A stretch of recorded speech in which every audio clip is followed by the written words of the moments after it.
Bismillahirrahmanirrahim. Rabbi zidni ilma. My dear students, I am Shahzad Waheed and hoping that you all will be very fine and ready to grab the knowledge of very next phylum, that is phylum Annelida. Annelida के बारे में हम क्या क्या बातें करने वाले हैं आप लोगों से. Without wasting a single moment चलते हैं व्हाइट बोर्ड पे. यस माय डियर zoologists, हम डिस्कस कर रहे हैं फाइलम एनेलिडा, जैसे जिक्र हुआ आप लोगों के साथ रोस्ट्रम पे, और आज हम पढ़ेंगे उसका पार्ट 1. और उम्मीद है कि आप लोगों को इस पर्टिकुलर फाइलम के बारे में कुछ नई बातें भी मिलेंगी और कुछ इंटरेस्टिंग बातें भी मिलेंगी जो डेफिनेटली आपको ज़िंदगी में भी हेल्पफुल होंगी. तो स्टार्ट कर रहे हैं वेरी फर्स्ट पॉइंट के साथ. And very first point is diagnostic feature. आप डॉक्टर बनने का इरादा रखते हैं तो आपको पता है कि हमारी ट्रीटमेंट में जो सबसे इंपॉर्टेंट बात है वो यही होती है कि हम अपनी डिजीज़ को प्रॉपर डायग्नोज कर सकें, उसको पहचान सकें कि अगर ये फीवर है तो ये कौन सा फीवर है, अगर ये पेन है तो ये किस तरह की पेन है, इसका रीजन क्या है, दिस एंड दैट. तो हमारे यहाँ पे जो प्रॉब्लम है वो ये है कि हमने फाइलम एनेलिडा का डायग्नोस्टिक फीचर मीन्स उसकी पहचान पढ़नी है. आहिस्ता आहिस्ता आपको सिखाते हैं बातें. तो हम पहचान सिखा रहे हैं आप लोगों को. तो इसकी पहचान ये है कि इसकी बॉडी सेगमेंटेड होती, राइट. आप लोग इन 3 इमेजेस को देखें. One of them is earthworm, other one is leech, next one is Nereis. इन तीनों में जो एक चीज मुश्तरक है, कॉमन है, that is none other than the pieces or the segments of the body. Plus, अगर आप इन ऑर्गेनिज्म को डिफरेंशिएट करना चाहें फ्रॉम द प्रीवियस फाइलम तो आपको एक बात और नजर आएगी कि इनका सेफेलिक रीजन मींस इनका हेड रीजन ज्यादा प्रोनाउंस्ड है, ज्यादा कॉन्स्पिकुअस है और बड़ा वाज़ेह तौर पर डिफरेंशिएट किया जा सकता है from its tail region, right. तो यहाँ पे हमें डिग्री ऑफ सेफलाइजेशन ज्यादा बेटर नजर आती है as compare to the phylum nematodes. और आपको एक बात ये भी बतानी है कि इस फाइलम के खत्म होते के साथ ही हमारा वर्म्स वाला टॉपिक खत्म हो जाएगा. बिकॉज के पहले वाले केस में हमने पढ़े क्या, फ्लैट वर्म्स, फिर हमने पढ़े राउंड वर्म्स, और आज हम पढ़ रहे हैं सेगमेंटेड वर्म्स. तो इसके साथ ही वर्म्स का टॉपिक भी खत्म हो जाएगा. सेगमेंटेड वर्म्स के लिए एनेलिड की टर्म क्यों इस्तेमाल हुई? बिकॉज के अगर हम देखें तो एनुलस का मतलब होता है रिंग. तो चूंकि इस ऑर्गेनिज्म की बॉडी बहुत ज्यादा रिपीटेड रिंग्स के मिलने से बनी हुई है, इसलिए भी हम लोग इसे क्या बोलते हैं, एनेलिड. सवाल यह है कि इस पर्टिकुलर टर्म को सबसे पहले किसने इस्तेमाल किया? तो आंसर है जैन बैप्टिस्ट डे लमार्क ने.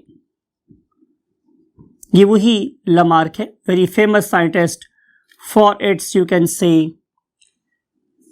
Theory for evolution. थ्योरी कामयाब थी या नहीं, ये बात की बात है. That we want to understand how many species are known to अस.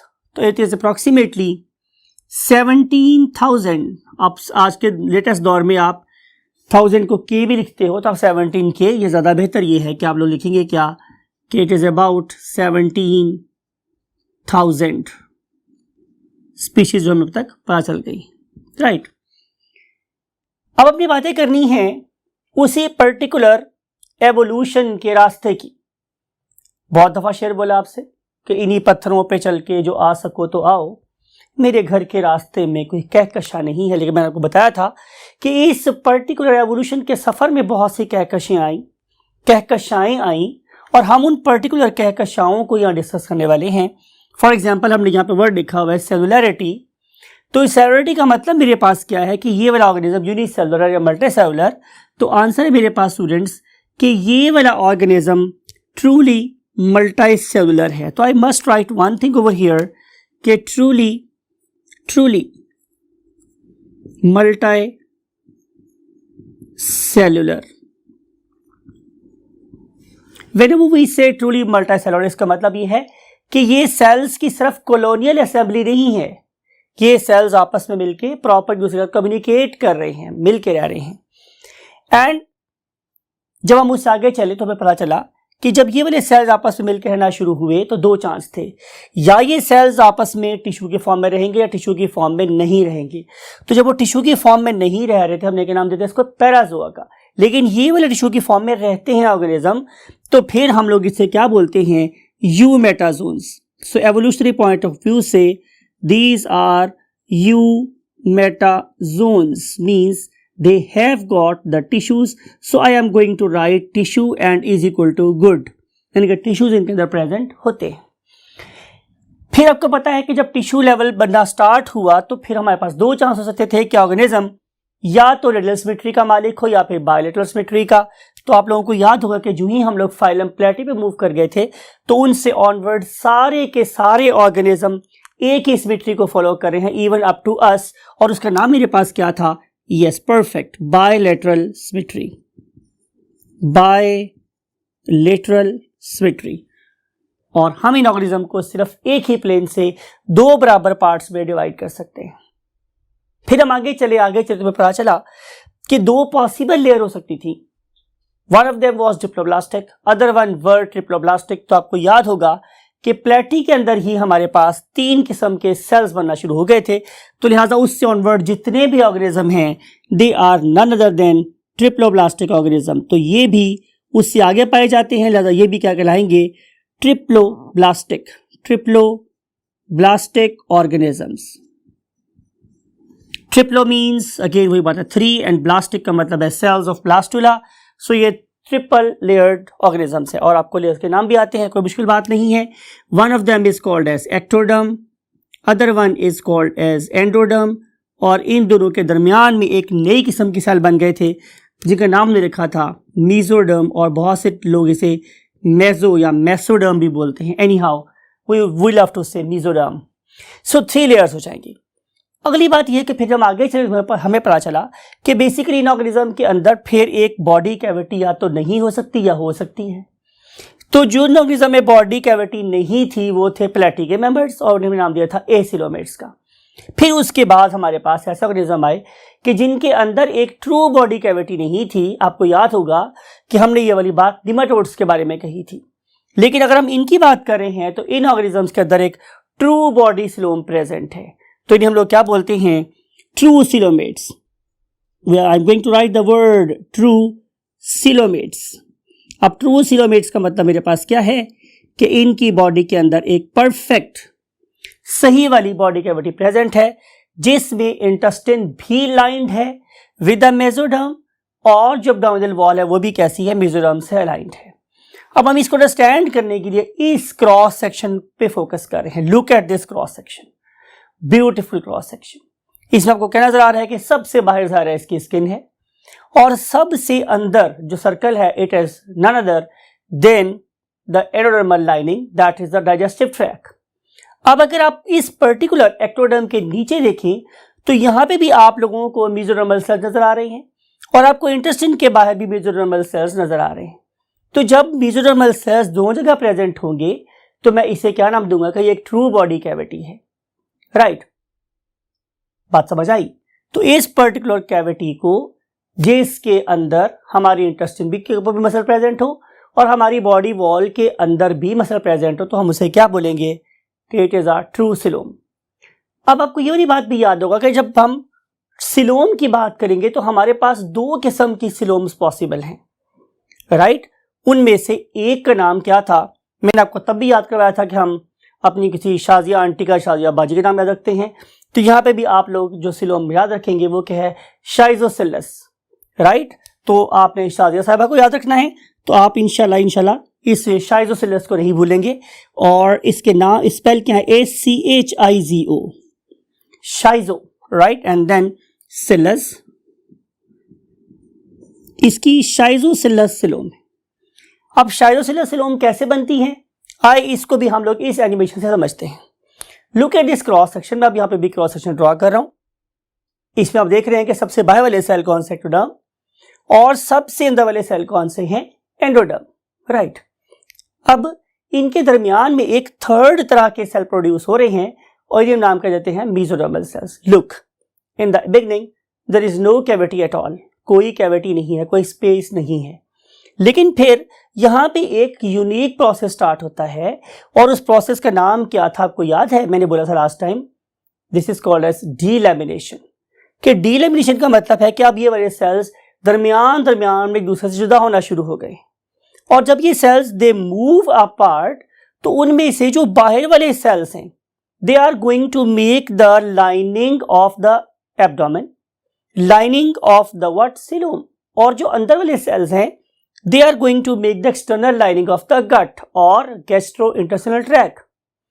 इनके अपने अपने नाम हैं।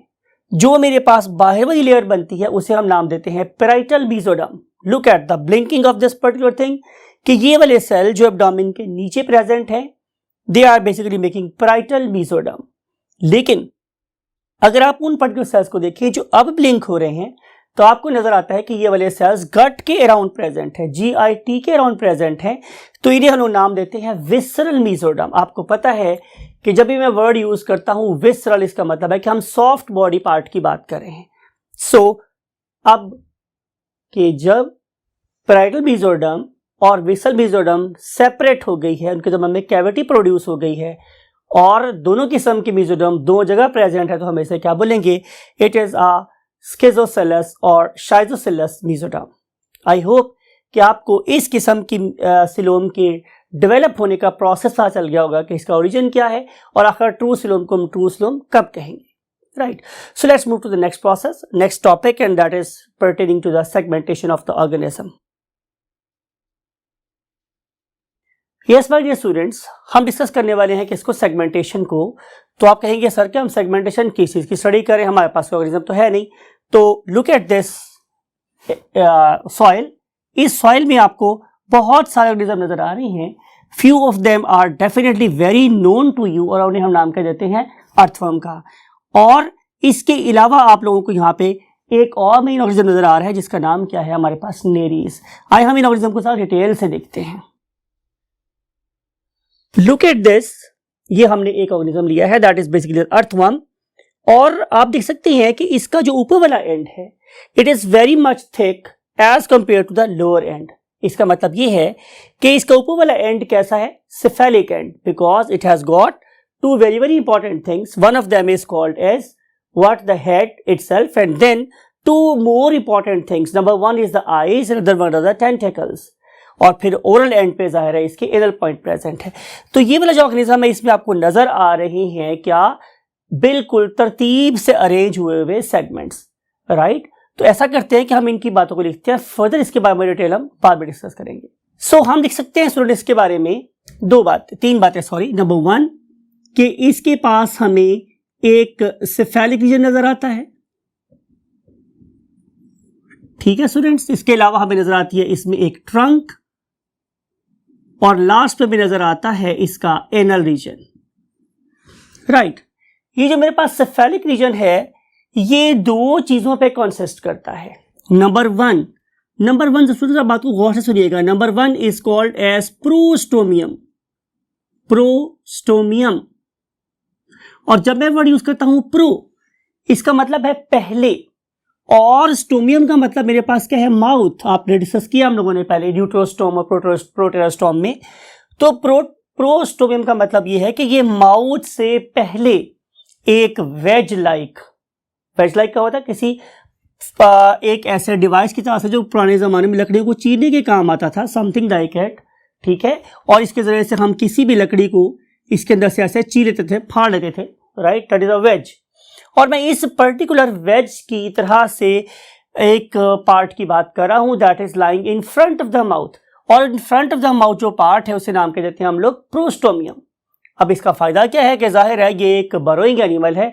इस पर्टिकुलर डिवाइस की मदद से इसका मुंह ब्लॉक होने से बच जाता है, और इस डिवाइस की मदद से ये, अगर आप कभी गए हो गार्डन में तो लुक एट दिस इमेज, आपको नजर आएगा कि यहाँ पे आप लोगों को बहुत छोटी छोटी सी मड की बनी हुई, गारे की बनी हुई बॉल सी नजर आ रही हैं। ये वो बॉल्स है जिसको बेसिकली इस प्रोस्टोमियम की मदद से जमीन की गहराइयों से उठा के ऊपर फेंका गया है, right, so that is a very excellent digging device in the front of mouth.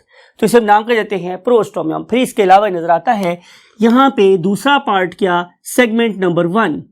इसका मतलब ये होगा कि जो प्रोस्टोमियम है वो सेगमेंट नंबर 1 से पहले की बात है। और फिर इसके अंदर मुझे नजर आ रही हैं बहुत सारे सेगमेंट जो दूसरे के आगे पीछे अरेंज है। अब अगर मैं इस ट्रंक को देखूं, माय डियर स्टूडेंट्स, इस डायग्राम को इरेज कर लेते हैं। अगर मैं इस पर्टिकुलर ट्रंक को देखूं तो आपने बात को थोड़ा गौर से सुनना है। मैं क्या बात करूंगा कि ट्रंक रीजन में मुझे 2 किस्म के ग्रूव्स नजर आ रहे हैं। लुक एट दिस, ये मैं आप लोगों को ड्रॉ कर रहा हूं स्टूडेंट्स। लुक एट दिस कि तो मेरे पास वो वाले ग्रूव है कि जिसकी पार्टीशन बिल्कुल इस ऑर्गेनिज्म के अंदर तक गई हुई है। Something like it, something like it, something like it, ये अंदर तक मूव कर गई है पार्टीशन। लेकिन अगर आप इन पार्टीशंस को देखें जो मैं अब ड्रॉ कर रहा हूं, इन ग्रूव्स को देखें जो मैंने अब ड्रॉ किए हैं, समथिंग लाइक इट यहां पे, तो ये वाले ग्रूव सिर्फ सुपरफिशियल ही हैं।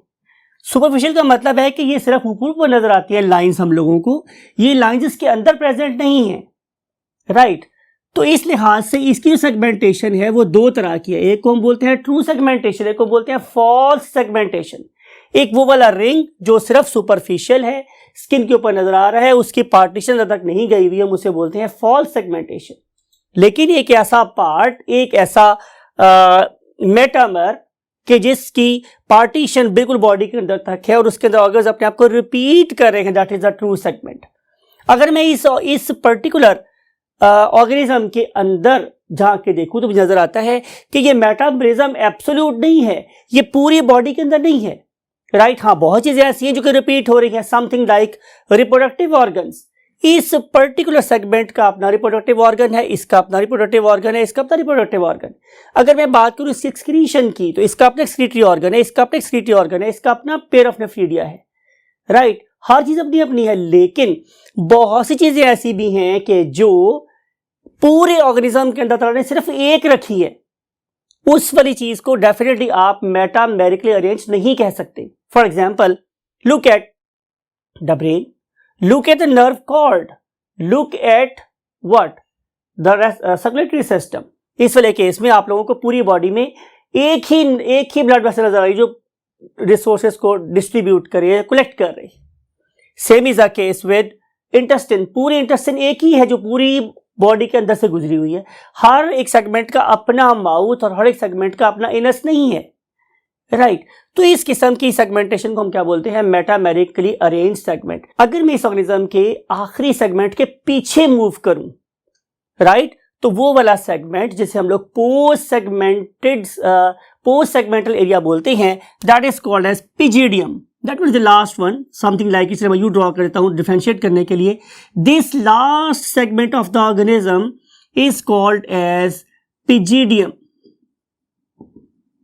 राइट, तो ये है इसकी इंफॉर्मेशन रिगार्डिंग द सेगमेंट। तो मेरे पास क्या हुआ, दोबारा रिपीट करते हैं हम लोग। नंबर 1 इज द प्रोस्टोमियम, वो एक्चुअल सेगमेंट नंबर 1 से पहले का सेगमेंट है, और पिजिडियम लास्ट सेगमेंट के पीछे का सेगमेंट है, और उसके दरमियान में इसके ट्रू सेगमेंट्स प्रेजेंट है। तो hence we have got 3 types of segments, prostomium, true segments and then pygidium. Right, and now we want to move to the next concept. The next concept is digestive system. इस digestive system को अगर मैं आप लोगों से describe करना चाहूं तो look at this particular earthworm. This is free living organism. और ये क्या खाता पीता है, इस ऑर्गेनिज्म को देखें कि ये क्या खाएगा पिएगा आपके ख्याल में, तो आंसर इज यस, परफेक्ट। ये तो basically DOM, dead organic matter से अपनी फूड लेता है, उसको अपने पावरफुल किस्म के फेरेंक्स से सक करता है, सक करने के बाद उसको ले जाता है अपने क्रॉप में, that is basically the storage organ. और उसके बाद फिर पीछे हमारे पास गिजर्ड प्रेजेंट है, and that very gizzard is very much rich in digestive glands. ये एक एवोल्यूशन हुई। अगर मैं इन पर्टिकुलर ऑर्गेनिजम्स को पुराने ऑर्गेनिज्म से कंपेयर करूं, जो उनमें से most of them were parasites, तो उनके पास इतना इफेक्टिव डाइजेस्टिव सिस्टम प्रेजेंट नहीं था। लेकिन इन ऑर्गेनिज्म के अंदर हम लोगों को प्रॉपर डाइजेस्टिव ग्लैंड नजर आते हैं। यानी कि अगर मैं इसके फेरेंक्स की भी बात करूं तो इसमें प्रॉपर हमें म्यूकस और बेस प्रोड्यूसिंग ग्लैंड नजर आते हैं जो एसिडिक सॉइल के एसिडिक नेचर को यूटिलाइज कर देते हैं। तो इस किस्म की एडवांसमेंट ही क्या कहलाती है, एवोल्यूशन। तो these particular organisms, they are better evolved, they are higher in you can say hierarchy of evolution, और इसमें आप लोगों को डाइजेस्टिव ग्लैंड नजर आते हैं, और जो फाइनल काम है ज़ाहिर है वो इसके इंटेस्टाइन करेगी, वो इसमें डाइजेशन को कंप्लीट भी करेगी और ज़ाहिर है एब्जॉर्प्शन भी करवाएगी। तो इस लिहाज से हमें ये भी पता चलता है कि यहाँ पर भी ट्यूब लाइक डीएस को फॉलो किया गया है। तो अगर मैं इसके बारे में आप लोगों से कुछ हाईलाइट्स लिखना चाहूँ तो वो हाईलाइट्स क्या क्या हो सकती है हमारे स्टूडेंट्स। नंबर 1, पहली बात मेरे पास ये है कि इसका डीएस ट्यूब लाइक है, ठीक है। और दूसरी बात ये है कि इस पर्टिकुलर ट्यूब में डिवीजन ऑफ लेबर है, डिवीजन ऑफ लेबर है। और जब मैं डिवीजन ऑफ लेबर की बात करूं तो इसका मतलब यह है कि हमने चीजों को डिवाइड कर लिया है। जैसे प्रोस्टोबियम का अपना एक काम है, माउथ का अपना एक काम है, लेकिन जिस चीज पे मैंने आपको यहां फोकस करके बताना है उनमें से एक का नाम क्या है, फेरिंक्स। तो ये जो फेरिंक्स है ये मस्कुलर है, it can literally ingest that organic matter into it, ठीक है। That is definitely present in the soil, so it is going to ingest the soil along with the sand and stones, right? And then, for example, if we look at the crop, it is used to store the food, and if you look at, for example, the gizzard, so it is going to digest the food along with the intestine that is also going to carry out the process of what? Absorption, right? तो ये सारे के सारे parts कहाँ present है, इस particular organism के अंदर प्रेजेंट है। अब आप लोग क्या करेंगे कि अब आप लोग एक दफा फिर मेरे इस हाथ को देखेंगे, लुक एट माई हैंड। मेरे इस हाथ के ऊपर ये एक अजीब सा मेजरिंग ऑर्गेनिज्म नजर आ रहा है, जैसे कि ये मेरे हाथों के ऊपर एक समरसॉल्ट कर रहा है। Can you identify this organism? Yes, most of you are correct. This is very famous organism that is called as leech, और इसे हम उर्दू में चौंक कहते हैं। Look at this. This organism is playing with my hand. अभी तो ये प्ले कर रहा है, लेकिन it is not my friend. It is basically an ectoparasite. जब मैं बात करता हूँ ectoparasite, इसका मतलब ये है कि ये मेरी स्किन की सरफेस से फीड कर सकता है, राइट। और लुक एट दिस नाउ, इसका जो मेरे साथ एसोसिएशन है वो डेवलप होने वाला है, जिससे हम क्या बोलते हैं, ectoparasitic relation।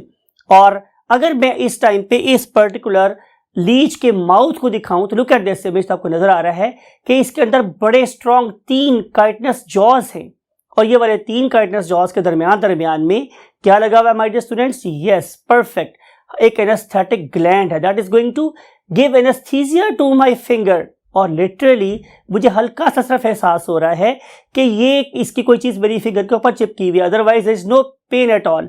But look at this now, my finger is literally bleeding.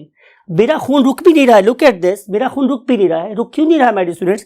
कि इस पर्टिकुलर माउथ के अंदर एक एंटीकोएगुलेंट प्रोड्यूसिंग सेल भी प्रेजेंट थे, राइट। और इन्होंने क्या किया कि इन्होंने मेरी फिंगर को ब्लीड कर दिया। और कैन यू इमेजिन कि ये जो ऑर्गेनिज्म है ये कितना ज्यादा अरसे तक फीड कर सकता है? तो आंसर इज कि ये अपने वजन से 10 गुना ज्यादा ब्लड को फीड कर सकता है। So this is the very strange organism, and that very organism is nothing other than the leech. And now we want to discuss the next concept. The next concept is respiratory system of these organisms. अगर आप इस particular group means Annelida के respiratory organs की बात करो तो इसमें 3 किस्म के रेस्पिरेटरी ऑर्गन प्रेजेंट हैं, right. Number one is skin, वो वाले ऑर्गेनिज्म जो फ्री लिविंग है और हमारी अर्थ में रहते हैं, समथिंग लाइक अर्थवर्म। तो इस ऑर्गेनिज्म की जो स्किन है it is always moist, it is provided with the blood capillaries, there is a potential gradient. और इन सारी बातों की वजह से ये वाली स्किन ही रेस्पिरेशन का काम कर रही है, it is going to absorb oxygen and release CO2। लेकिन बहुत से ऐसे ऑर्गेनिज्म भी हैं जो कि गिल्स की मदद से सांस ले रहे हैं। लुक एट दिस इमेज, इस पर्टिकुलर इमेज में आप लोगों को एक ऐसा मेरीन ऑर्गेनिज्म नजर आ रहा है that is going to carry out the exchange of gases by means of some external gills. और इसके बाद अगर मैं लास्ट ग्रुप की बात करूं तो that very group is again very interesting because it is going to carry out the exchange of gases by means of its feet, right. तो इसे हम बोलते हैं कि they are going to respire by means of modified parapodia. Modified parapodia क्या होते हैं, कल इसकी लोकोमोशन पढ़ेंगे तो आपको पता चलेगा। लेकिन बहरहाल ये पैरापोडिया हैं कि जिसकी मदद से ये अपने सांस ले रहे हैं, राइट।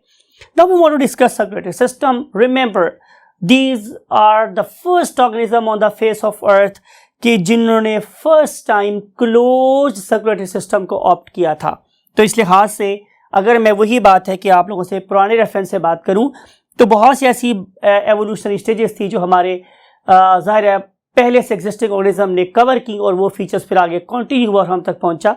तो ये जो सर्कुलेटरी सिस्टम है, कौन सा वाला क्लोज सर्कुलेटरी सिस्टम, इसकी फाउंडेशन, इसकी बुनियाद जिस फाइलम ने रखी उसका नाम क्या था? Phylum Annelida, right. So they have got the closed circulatory system. और जब मैं बात करूंगा क्लोज सर्कुलेटरी सिस्टम की तो इसका मतलब है कि इसके पास कोई सर्कुलेटिंग डिवाइस भी होगा, दैट इज द ब्लड, और इसको पंप करने वाला डिवाइस भी होगा, that is called as the heart. Although this is not the true heart but the pulsating ends of the tubes, तो इन्हें हम लोग सूडो हार्ट्स बोलते हैं। तो they have got pseudo hearts, right. And then definitely they have got what? The blood distributing blood vessels and blood collecting blood vessels. लेकिन सबसे अहम बात यह है कि ये वो ग्रुप है जिसे सबसे पहले सर्कुलेटरी सिस्टम कौन से वाले? क्लोज्ड की बुनियाद रखी थी। So let's move to the next concept. Next concept is excretion. Yes my dear students, अगर मैं एक्सक्रीशन की बात करूं तो आपको याद होगा जब हमने डिस्कस किया था इसका मेटामेरिज्म, तो उसमें आपने देखा था कि इस ऑर्गेनिज्म के हर सेगमेंट के पास अपना अलहदा से क्या प्रेजेंट है? Excretory system. अब look at this excretory system, आपको नजर आएगा कि अगर मैं इस ऑर्गेनिज्म का डॉर्सल व्यू देखूं, डॉर्सल व्यू का मतलब है ऊपर से देखूं, सतह से देखूं, तो आपको नजर आएगा कि इस पर्टिकुलर ऑर्गेनिज्म में इस इंटेस्टाइन के लेटरल मीन दोनों साइडों पे क्या प्रेजेंट है? डेफिनेटली एक्सक्रीटरी ऑर्गन्स, और इनको नाम के देते हैं माय डियर स्टूडेंट्स, इन्हें नाम देते हैं नेफ्रीडिया। अब नेफ्रीडा की ये कौन सी टाइप है? इसे हम बोलते हैं स्टूडेंट्स प्रोटोनेफ्रीडा। मतलब ये कि पहली किस्म का एक्सक्रीटरी ऑर्गन बना था यहाँ पे। तो मैं यहाँ पे ये कहना चाह रहा हूँ कि यहाँ पे आप लोगों को बड़े वाज़ेह तौर पे स्पेसिफिक वेल डिफाइंड क्या नज़र आते हैं? एक्सक्रीटरी ऑर्गन नज़र आते हैं। तो यहाँ पे भी आपको एवोल्यूशनरी पॉइंट ऑफ व्यू से एक बड़ा जाइंट लीप नज़र आती है, एक लंबी जस्ट नज़र आती है, जिसमें कि ऑर्गेनिज्म अपने अपने एक्सक्रीटरी ऑर्गन्स को अपने अपने सेगमेंट में डेवलप करते हुए नज़र आ रहे हैं, राइट। तो इन पर्टिकुलर ऑर्गेनिज्म को देखिए तो अभी भी आपने ये बात माइंड में रखनी है कि इनका एक्सक्रीटरी सिस्टम अभी भी उतना एफिशिएंट नहीं है जितना हमारा है। इस वाले केस में जो so called glomerulus it is going to release its waste product very close to these particular excretory organs, और फिर excretory organs क्या करेंगे कि they will generate currents, और जो currents हैं they will fetch this particular nitrogenous waste products into these particular nephridia, और फिर वो उसको फिल्टर करने के बाद बॉडी में से बाहर निकाल देंगे by means of very very specific pores. Those are definitely called as excretopores or nephridiopores, no problem at all. You can use the both word excretopores or nephridiopores. तो इस लिहाज से ये हमें एक्सक्रीटरी सिस्टम में भी बड़े एडवांस नजर आते हैं as compare to the previous groups, right. And now we want to move to the last final concept of the day, that is the nervous system. Nervous system में मैं हर इस पूरे लेक्चर में मैं तीसरी दफा ये बात कर रहा हूँ कि they are showing a great improvement in terms of the cephalization. और इस पर्टिकुलर सेफलाइजेशन में आप लोगों को सेफेलिक हेड में दो बड़ी इंपॉर्टेंट मॉडिफिकेशन नजर आती हैं। नंबर वन कि आप लोगों को यहाँ पे प्रॉपर एक साइब्रल गैंग्लिया नजर आता है, और गैंग्लिया का मतलब यह है कि now there are much more number of neurons, those are going to accumulate together and they are going to make a globular mass, and that globular mass is nothing other than the cerebral ganglia, right। और ये जो मेरे पास cerebral ganglia है, फिर इनमें से निकलती है हमारे पास कौन सी nerve cord? What do you think, it should be dorsal और वेंट्रल? मैंने आपको इस बार पहले भी बात बताई थी कि जो आप लोग हैं, आप लोग कॉर्डेट्स है, हमारा नर्वस सिस्टम कहाँ प्रेजेंट है? डॉर्सल साइड पे। हमारी सर्जरी वेंट्रल साइड से होती है। और अगर मैं आप लोगों से ये कहूँ कि my dear students, show me the you can say digestive system of the earthworm, तो you have to dissect this organism not from ventral side, because its nervous system और its solid double nerve cord is lying at ventral position, so we have to carry out its dissection from the dorsal side. तो इसमें आप लोगों को नजर आएगा number 1 पे क्या students? Cerebral ganglia. Cerebral ganglia बहुत सी जगहों पे आप लोगों को इसके अलावा नर्व रिंग भी नजर आता है, लेकिन यहाँ पे नजर आएगी आप लोगों को क्या? एक डबल मीन्स दो हैं ये, there are two double solid but ventral in position what? A nerve cord, ठीक है, और ये एक ही है जो स्टार्ट होती है ज़ाहिर है इस सेरेब्रल गैंग्लिया से और मूव करती है टिल द लास्ट सेगमेंट। और इस पर्टिकुलर जर्नी में लुक एट दिस के हर सेगमेंट में it is giving of number of branches, और ये जो नंबर ऑफ ब्रांचेस हैं इनकी जो डिस्ट्रीब्यूशन है वो इस पर्टिकुलर ऑर्गेनिज्म की वेंट्रल साइड से डॉर्सल साइड की तरफ है, बिकॉज कि इसकी डॉर्सल साइड पे कोई नर्वस सिस्टम प्रेजेंट नहीं होता, तो it is much more tactile and sensitive on its ventral side as compare to the dorsal side. तो इंफॉर्मेशन जाएगी ज़ाहिर है इन पर्टिकुलर सेगमेंटल नर्व से इसकी वेंट्रल नर्व में और वेंट्रल नर्व से जाएगी ज़ाहिर है इसके सेरेब्रल गैंग्लिया में। तो इस तरीके से it will obtain information from its surrounding and respond accordingly. So that's it for today. अब हम इस पर्टिकुलर फाइलम के मीन्स फाइलम एनिलिडा के पार्ट 2 के साथ हाजिर होंगे इंशाल्लाह आप लोगों से एक साथ कल। और टिल दैट टाइम अगेन हमेशा बोलता हूँ कि अपने वालिदैन का, अपने अजीम वालिदैन का बहुत ख्याल रखिएगा और उनके लिए आप भी मेरे तरह के एक अजीम सरमाया साबित होइएगा। और इस बात चाहूँगा मैं आपसे इजाज़त और आप लोगों को कहूँगा अल्लाह हाफिज़।